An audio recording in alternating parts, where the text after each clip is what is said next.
अम्मा मच्छर के नाम पे भिक्षम दे दे अम्मा, मच्छर के नाम पे भिक्षम दे दे।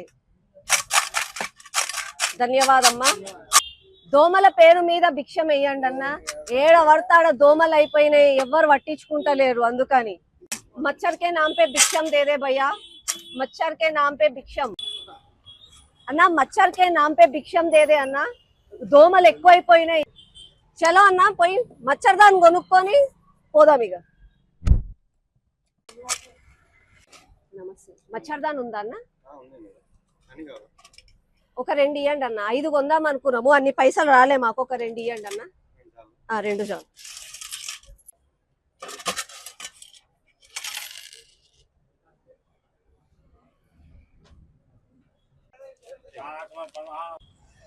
కాంగ్రెస్ ప్రభుత్వం పేరు చెప్తే బిచ్చం వేసేటోళ్ళు కూడా బిచ్చం వేస్తలేరు.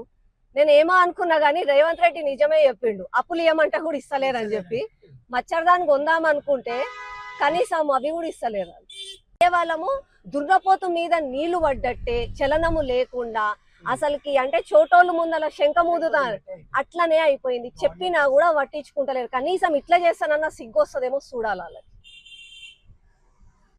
మచ్చర్ కే నామ్ పే సిగ్గు సిగ్గు సిగ్గు సిగ్గు సిగ్గు సిగ్గు సిగ్గు సిగ్గు సిగ్గు సిగ్గు. ఇట్లా ఈ మచ్చర్దాన్ని గప్పి ఈ మనిషి బొమ్మని ఈడెందుకు పెడుతున్నామనంటే కనీసం సిగ్గు తెచ్చుకోనన్న ఆఫీసర్లు పని చేస్తారు అని చెప్పి ఒక ఆశతోటి పొద్దున లేసి ఈడికెళ్ళి టుయ్ టుయ్ అనుకుంటా ఏసీ బండ్లలో తిరుగుతారు, ఏసీ రూమ్లలో పోయి కూర్చుంటారు, ఏసీ ఇంట్లలో ఉంటారు కదా.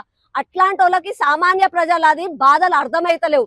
కనీసం ఈ బొమ్మ ఈడ రోజు మచ్చర్దాన్ని వేసుకొని కనిపిస్తానన్నా సిగ్గొస్తదేమో అని చెప్పి వాళ్ళ పనులు వాళ్ళు చేస్తారని చెప్పి ఈ నిరసన కార్యక్రమం. ఈ మచ్చర్దాన్ని కూడా ప్రజలందరం కలిసి భిక్షాటన చేసి కొన్నది. దయచేసి ఇప్పటికన్నా ఆఫీసర్లు మేలుకొని ప్రజల ప్రాణాలు కాపాడండి. ప్రజలకు నరకం, ప్రజలకు నరకం. మచ్చర్ హటావ్, మచ్చర్ హటావ్.